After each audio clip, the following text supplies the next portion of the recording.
Salutations, Stan the Fan Charles. I'm smiling, Glenn.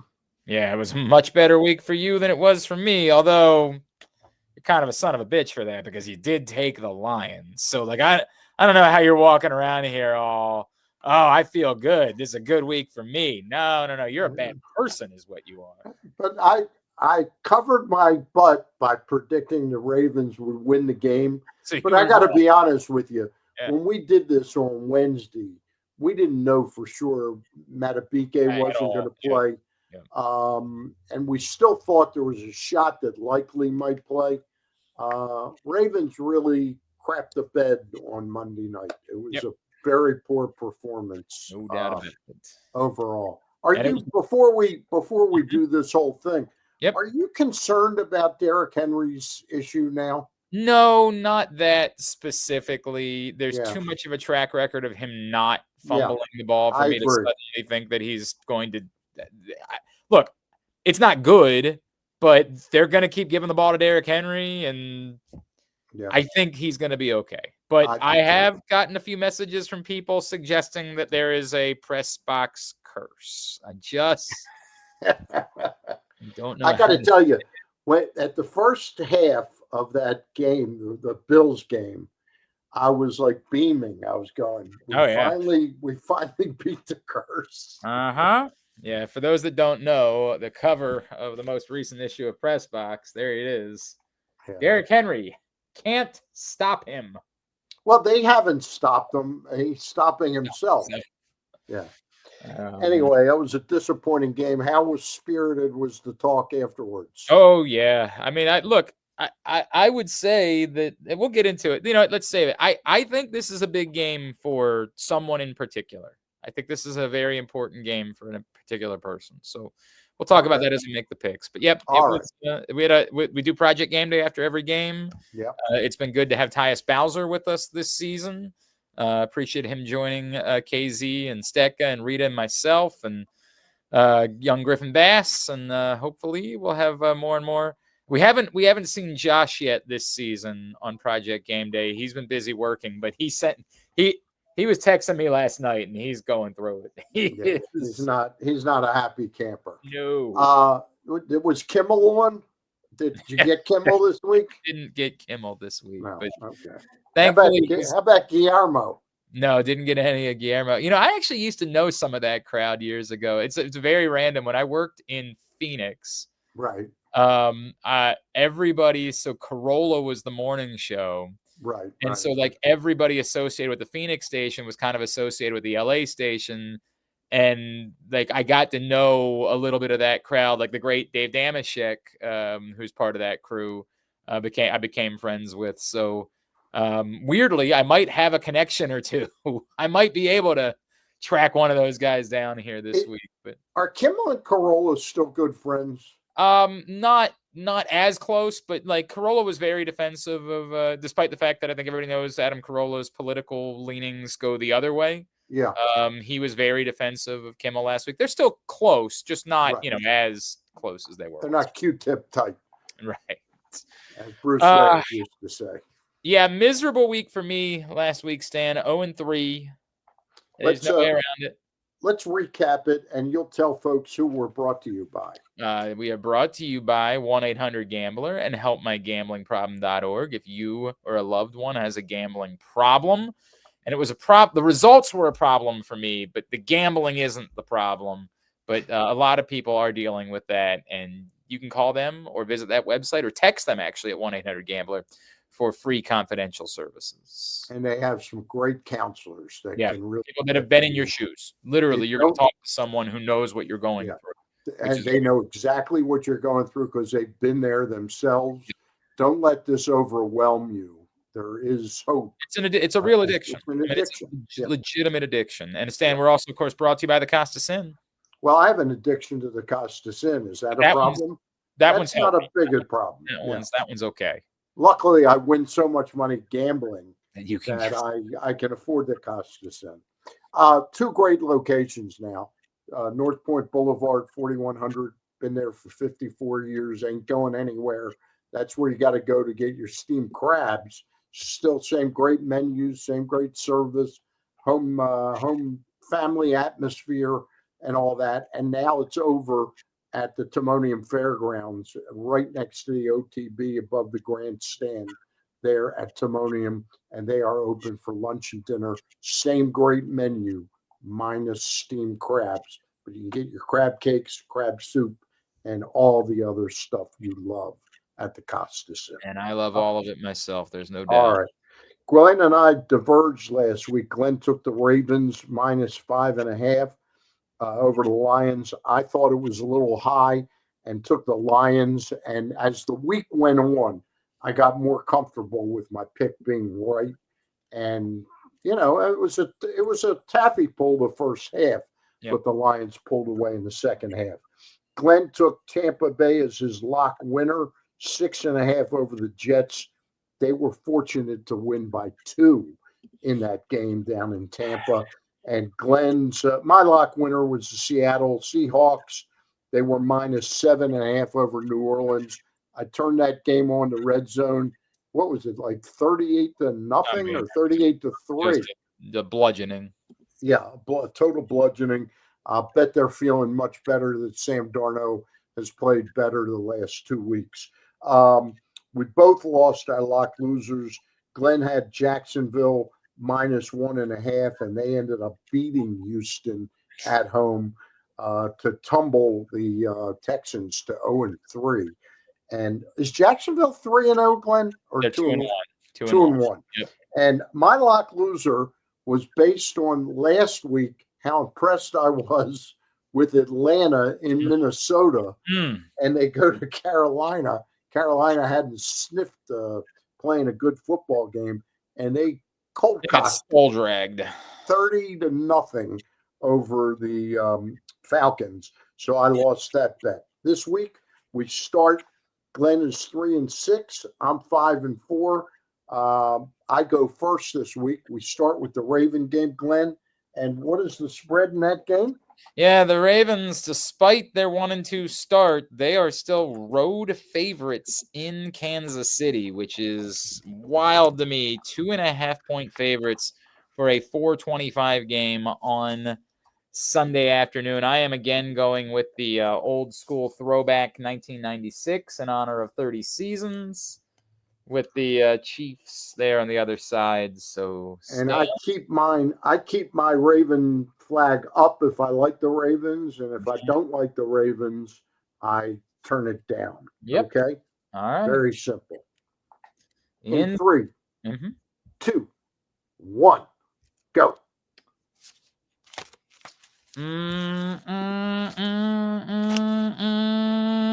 Yeah, you know what? I think I'm gonna. No, I'm not. Oh, the trickster. I'll start off. Yep. Look, you know me, Glenn. I've been pretty openly. I'm not the biggest John Harbaugh fan in the world. And they got their butts thumped on Monday Night Football at home. This looks like the type of game they would normally go out and you go, Jesus, they're really off to a bad start. They're 1-3. I don't think they're this bad. And I don't think Kansas City is playing that great right now. If this was 3.5, I wouldn't bite on it. My gut is always, like in a game like this, to go with the dog that's getting points at home. A great team like that historically. I just sense that the Ravens will come back and really play a solid football game. I hope you're right, Stan. Yep. Here's the number. So I after don't know how you can live with yourself. Yeah, I know. Right? I'm a terrible person. Well, here's what really happened. After an 0-3 week, I decided that it was time for me to actually do some research and just stop going with my gut. I decided the first 3 weeks of the season, I'm basically basing all of my picks off what did I think these teams were before the season began. Yep. And like, for example, I just refuse to believe that the Texans were as bad. They are. I gotta shake that off. Patrick Mahomes should never be an underdog. And I get it. They've lost 2 games this year. But Patrick Mahomes, as an underdog, is 12-3-1 in his career against the spread as a starter. And Patrick Mahomes, Ravens like 22-2 in Monday Night Football. Yeah, there were a lot of things that went by the wayside. Lamar Those weren't against the spread numbers, this is against the spread as an underdog. Patrick Mahomes, 12-3-1. Okay. That's the part that stands out to me because there is still a scenario where this could become goofy and maybe the Ravens win like 22-20 or something like that. Yep. But when I get points with Patrick Mahomes, as I always say, when they're big favorites, I don't bet them. When I'm getting points with the Chiefs, I tend to like it. So the Chiefs, especially at home, at home, 100%. So all right, I can certainly understand that. All right, lock winner for me this week. Again, a team that really pooped the bed. I don't know if we can say that SH word. I think we're allowed to, but we don't. They shit the bed in Cleveland. Now, Cleveland's defense is probably a lot better than any of us really thought. Really thought that they were capable of shutting down. But a team like Green Bay. But I've got to believe that this is one of those games where Green Bay was full of themselves. They were going into Cleveland. They thought all they had to do was put their helmets on, and they were going to run all over the Cleveland Browns. The Browns defense, man, headed by Jimmy Schwartz, is playing some really terrific football. And Myles Garrett is looking like a potential MVP through 3 weeks of the season, a defensive MVP. I just think Green Bay goes in, they take care of business. I don't like Dallas at all as a football team. I'm not a Dak Prescott fan, and I don't like them. And I think what's his name, Micah Parsons, is just going to go off in this football game. Yeah, the Micah Parsons revenge game factor is real. I'm with you. It's a game that I would have been all over too, so I don't blame you whatsoever. So did I steal your pick? I think this would have been one of my 2 picks. One of them that I'm making, it would have definitely been one of my picks all along. But the other one I had to go to because this wouldn't have been an option. Just a heads up to our audience. Last week, Glenn stole my pick. And when I say steal it was his first pick. He gets first pick. This week, I get first pick. I was going to take Tampa as my number 1 pick. Goes to show what we know. It worked out best for me. I'm going to go with the Chicago Bears as my lock winner this week. And you love yourself some Marcus Williams. Don't think that's what it's about. What I really like, I mean, obviously, I think Caleb Williams. Williams. He looked great, but I think a lot of people are going to look great against the Dallas Cowboys. I just think that's going to be the case this season. Is they're going to make a lot of people look great. A number that jumped out at me, the Raiders obviously got skull dragged by Marcus Mariota last week, which is not a good sign. I know that there was some belief in Pete Carroll working with Geno Smith again and what that might mean, and they got off to a decent start, but I think the bloom's a little off that rose. But this is the other crazy number. Since 2003, when the Raiders have gone to the East Coast for a game and then come back to the West Coast the following week, they have the worst record of any franchise against the spread at 22. Now, is this just in Vegas or? It includes, because it goes back to 03, so it includes Oakland. Okay. They're 22, 34-2 against the spread the week following a trip to the East Coast when they go back. That's interesting. So the fact that they are favorites, I kind of understand. It's less than 3 points, so it's really saying that you think the Bears are the better team. You're just giving the Raiders that kind of home bump. Yeah. But Las Vegas is not a place to get a home bump, and particularly for a fan base like Chicago, this is going to be like a Bears home game on Sunday. This is going to be a massively traveled game. There's lots of Chicago folks that relocate from Chicago to Arizona, so they're going to make this trip. This is a Bears home game. They just got a little momentum. I really do love their wide receiver core. I still have questions about Caleb Williams. He takes a little too many sacks that I don't think he needs to take. But what they're finding with Rome Odunze is quite real.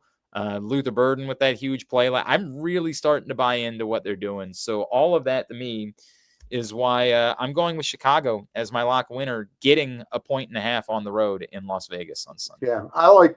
Listen, I love what Ben Johnson does, and I think he's going to have an incredible impact on Caleb Williams by play design. He's going to make sure he doesn't take the kind of pounding that he takes, which is the big problem with the Houston Texans right now, is that CJ Stroud is just getting trounced. Yeah, He's getting trounced. All right. So Glenn likes the Bears getting 1.5 in Vegas. My lock loser of the week, and I got to be honest with you, I'm not the greatest at this with what spread should be, but if you ask me, and I hadn't looked at anything, who's going to be favored this week between Carolina and New England, given what Carolina did last week, going to New England, understanding they're not a great team, neither one of these is a great team, I would have probably said that Carolina probably a point and a half favorite. At the worst, a point and a half underdog. Mm-hmm. They're getting 5.5 points. New England is favored by 5.5 points in this football game. I don't know what world that's realistic. So New England giving 5.5 is my lock loser. I think Carolina wins this game outright. Yeah, I'm still not sure that I'm fully ready to buy into Carolina. I get how good they look, but I understand the line is wrong to me. I'm with you on that. I think it's probably a couple points wrong, and so that's enough for me that I like the pick. Yeah. I just don't believe in either one. I could see New England winning the game by even a field goal, but 5.5 points based on. I get it. I think the line is wrong.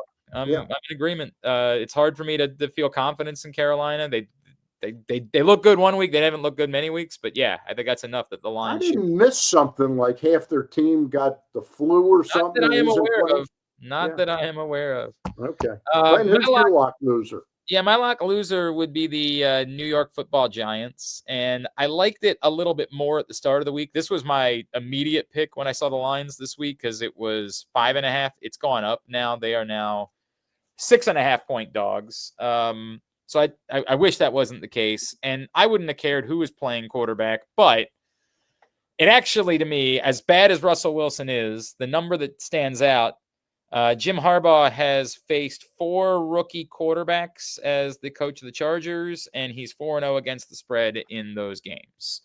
And Jackson Dart will make his NFL debut, and quarterbacks making their NFL debut, I apologize, I don't have the number in front of me, but also tend to struggle against the spread. All of this to me smells like a Chargers team that is playing really good team football.